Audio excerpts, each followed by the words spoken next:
जय माता दी। आपके अपने चैनल माता अम्बे की शक्ति पर आपका हार्दिक स्वागत करती हूँ।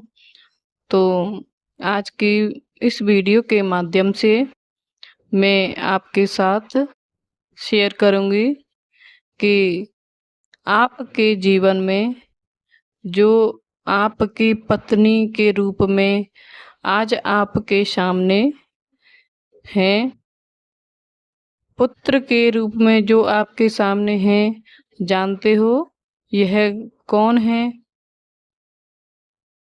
और क्यों हमारे साथ आए हैं?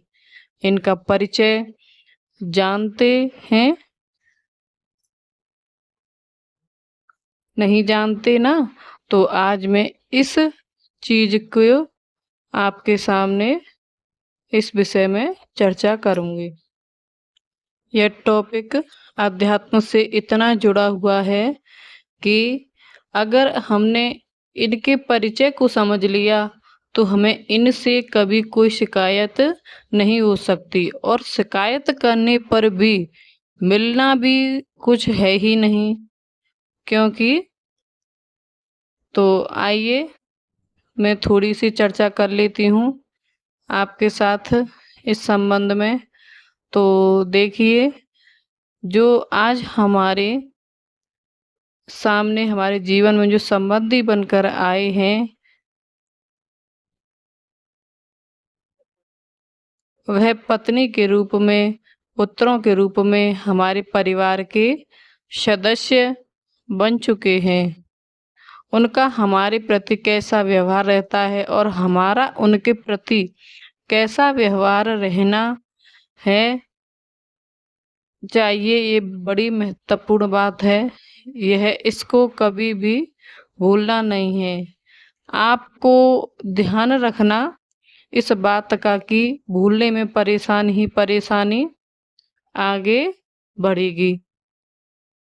आप जीवन को काट नहीं पाएंगे, आप जीवन को व्यतीत नहीं कर पाएंगे। तो आज हमारे सामने अगर हमारी पत्नी के रूप में जो आत्मा आई है, वह हमारे अपने किए हुए कर्मों के फल स्वरूप आई है। हम कर्म करते समय नहीं सोच पाते हैं कि क्या हमें करना है, क्या नहीं करना है।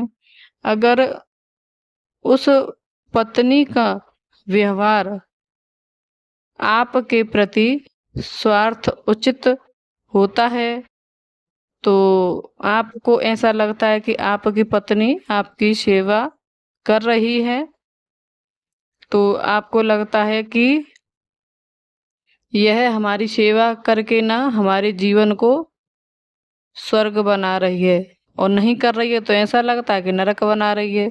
तो इन दोनों स्थितियों में उस तो अपनी पत्नी का व्यवहार अपने प्रति देखते हैं कि वह हमारे कार्यों में सहयोग करती है, हमारी आज्ञा का पालन करती है, हमारे सुख दुख का ध्यान रखती है, और हमारे अध्यात्म मार्ग में हमारी सहयोगी बनती है, भक्ति मार्ग में हमारा सहयोग करती है।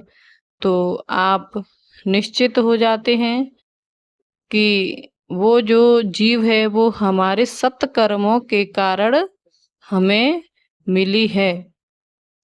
सत्कर्मों के कारण ही मिली है, क्योंकि हमने कुछ ऐसे कार्य किए हैं जिन्हें हमें पुण्य के रूप में मान सकते हैं, और पुण्य का फल होता है सुख। और यदि उसी पत्नी से हमें बार बार परेशानियां आती हैं, हमारा जीवन वह कहना नहीं मानती, हमारे साथ धोखा करती है, हमारे किसी भी कार्यों में सहयोग की बजाय हमारे साथ वह असहयोग करती है, तो फिर समझ लीजिए कि आपने उसके साथ ऐसा ही बर्ताव किया था, या कुछ भी अकारण घटित नहीं होता। हम जानते हैं कि हमारे साथ ऐसा क्यों हो रहा है। हम तो परमात्मा की भक्ति करते हैं, फिर हमारे साथ ऐसा क्यों हो रहा है, हमें क्यों इतना कष्ट मिल रहा है हमारी पत्नी के द्वारा। तो इसमें आप ये पक्का समझ लीजिए कि आपने भी उसके साथ ऐसा ही बर्ताव किया होगा। तो हमें सबसे पहले अपने कर्मों की तरफ ध्यान देना चाहिए। कर्म किसी को माफ नहीं कर सकते, वो हमें पहचान लेते हैं। चाहे हम इस मृत इस मृत्यु लोक में रह रहे हैं या अन्य कहीं किसी भी जगह पर रहें, कर्म हमें पकड़ ही लेते हैं। वह पहुंच ही जाएंगे और वह किसी ना किसी का सहारा लेंगे। कोई ना कोई हमारा घर के सदस्य बन के कोई ना कोई हमारा घर का सदस्य बन के आएगा। यदि आपने किसी को सताया है तो आपको सताएगा। आपने किसी को गंदी दृष्टि से देखा है तो हो सकता है कि आपकी आपको दृष्टिहीनता का सामना करना पड़ जाए। आप जिस अंग से जो भी बुराई करोगे, उसका दुरुपयोग करोगे, तो वह अंग ही आपसे छीना जा सकता है। आज हम गरीब हैं तो इसका सीधा सा मतलब है कि हमने कभी किसी को दान नहीं दिया, दान नहीं किया। हमने धन का दुरुपयोग ही दुरुपयोग किया है, इसीलिए धन हमसे छीन लिया गया। हमने बहुत ज़्यादा गाली गलौज किया है, किसी को प्रताड़ित किया है, तो हो सकता है हमारे अपनी स्थिति गूंगे जैसी हो जाए। और जहाँ तक पुत्रों के सवाल हैं, बेटों के बारे में है, तो पुत्र भी हमारे साथ वैसा ही व्यवहार कर रहे हैं। कौन कौन सी आत्माएं हमारे पुत्र के रूप में आज हमारे सामने हैं, तो मैं आपको बताऊंगी। पुत्र 4 तरीके के होते हैं, ध्यान रखना। कितने तरीके के होते हैं? 4 तरीके के। पहला पुत्र होता है वह जो हमारी सेवा करता है। जो हमारी सेवा करता है, तो इसका मतलब है कि हमने उस आत्मा की कभी ना कभी सेवा की है और वह अपना बदला चुकाने के लिए आया है और हमारी सेवा कर रहा है और वह सारे जीवन करेगा। यदि हमारा पुत्र कोई ऐसा है, यह देनदार पुत्र हुआ। अब एक लेने वाला पुत्र हो सकता है, हमारे आपके जीवन में हो, तो वह क्या करेगा? उसे आपकी सेवा से कोई मतलब नहीं। वह आपके धन को बर्बाद करेगा, धन को पोट के फुसला के धमका के लेगा ही लेगा और लेकर के उसको बर्बाद करेगा, क्योंकि आपने उसका धन इसी रूप में लेकर के बर्बाद किया था। बात समझ में आ रही है?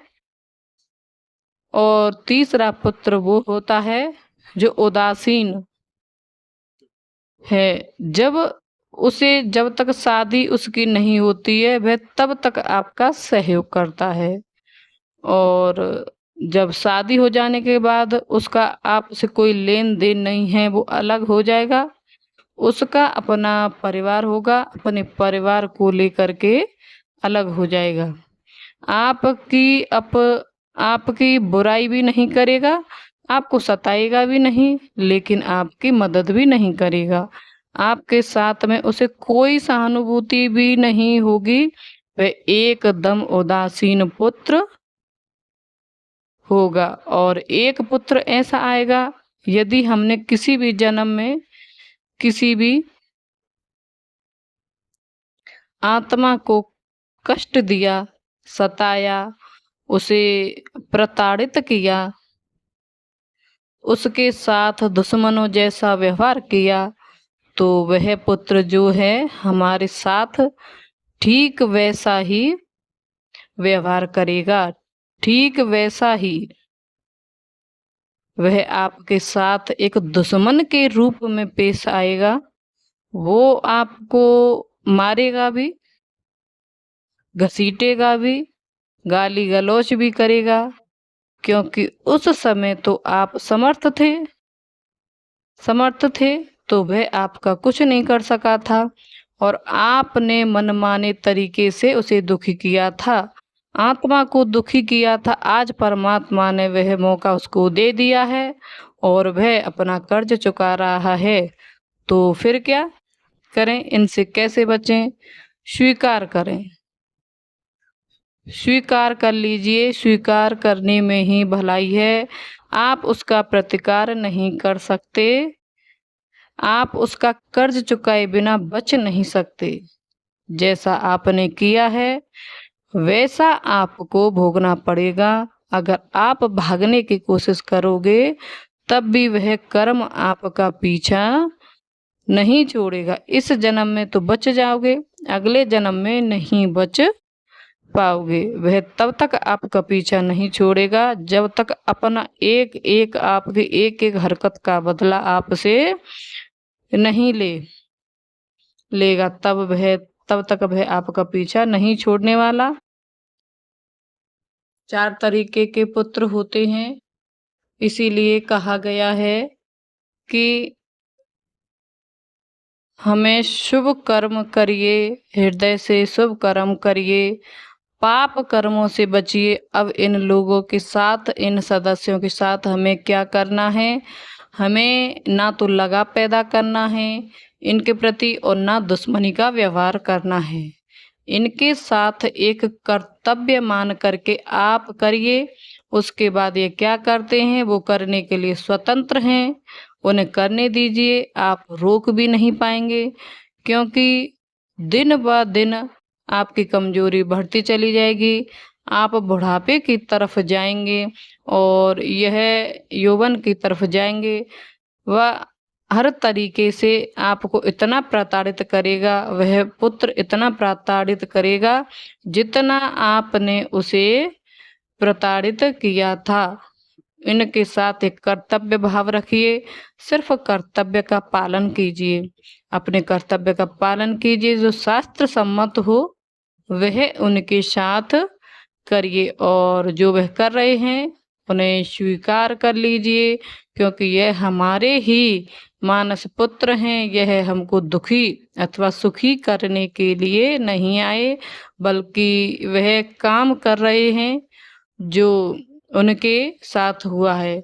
अब इससे यदि आप दुखी होते हो या सुखी होते हो, यह आपकी मनोस्थिति पर निर्भर करता है। लेकिन चाहे आप हर्ष से स्वीकार कर लीजिए, चाहे आप मजबूरी से स्वीकार कर लीजिए, रोक रोक करके स्वीकार कर लीजिए, लेकिन स्वीकार तो आपको करना ही होगा।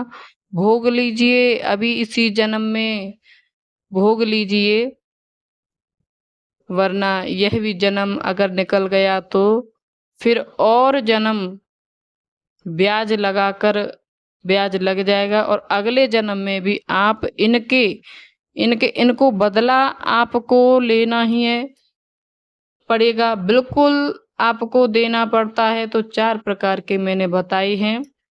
तो 4 प्रकार के पुत्र और जो पत्नी है आपकी, उसके साथ भी आपने ऐसा ही किया था जैसा वह आज आपके साथ कर रही है। तो दोष मत दीजिए किसी को, शिकायत करने से मत जाइए, क्योंकि कोई कहे सुख दुख कर दाता, निज कृत कर्म भोग सब भ्राता। अपने किए हुए कर्मों का ही सभी फल पाते हैं और कोई किसी को दुखी अथवा सुखी कर ही नहीं सकता। यहाँ पर आप परमात्मा को भी दोष मत देना, क्योंकि परमात्मा का एक कानून है, एक नियम है। अगर उस नियम का आपने उल्लंघन किया है तो उसके अनुसार जो भी सजा आपको मिलनी है वह आपको मिलनी है और मिलनी है। इसीलिए समझ लीजिए, सोच लीजिए, विचार कर लीजिए कि संसार में हमारा कौन है। इन 4 प्रकार के पुत्रों और पत्नी के साथ में ये आप सापेक्ष निर्णय लीजिए कि ये हमारे नहीं हैं, हमसे लेने के लिए आए हैं या फिर देने के लिए आए हैं। तो हमें लेना भी है और देना भी है। साथ में इनके साथ आपका क्या कर्तव्य है, उसमें मित्रों ढील मत आने देना। अगर यहाँ भी आप चूक गए तो फिर एक नया कर्म और आप लोगों जो आगे आपको पता नहीं है वह कहाँ तक खींचेगा, लेकिन बच नहीं पाओगे। ठीक है, तो हमारा अपना यहाँ कौन है? हमारा अपना तो सिर्फ परमात्मा ही है। आप ये मानते हो, जो भी आपके इष्ट हों आप उनके चरणों में अपना ध्यान लगाइए, ध्यान लगा कर रखिए। अपनी शांति को भंग मत होने देना, ताकि इन कर्मों का ये आपका छुटकारा जितनी जल्दी आपको मिल जाए उतना ही जल्दी आप सुखी हो जाओगे। परमात्मा का कोई लेना देना नहीं है, यह प्रकृति है और यह प्रकृति का अपना कानून है और प्रकृति हमें अपने कर्मों को भोगने के लिए हमें विवश करती है। तो आज की बात मैं यहीं पर समाप्त करूंगी। इस सलाह के साथ में कि आप यहाँ तक हो सके वहाँ तक ऐसा कुछ भी मत करिए जिससे आप पसंद ना करते हो, कुछ भी मत करना ऐसा जिससे आप ना चाहते हो, फिर सब कुछ ठीक हो जाएगा। तो आपको अगर मेरी वीडियो अच्छी लगी हो तो कमेंट में जय माता दी जरूर लिखें। मेरे चैनल को सब्सक्राइब करें, लाइक करें और मेरे चैनल से जुड़ें, जिससे आपके जीवन में सकारात्मकता बढ़े और आपकी समस्याओं का समाधान मिल सके। तो वीडियो को ज़्यादा से ज़्यादा शेयर करें, ताकि जो भी परेशान हैं उनको कुछ राहत मिल सके, कि उनके जीवन में जो परेशानियां चल रही हैं वह उनके ही कर्मों का फल है।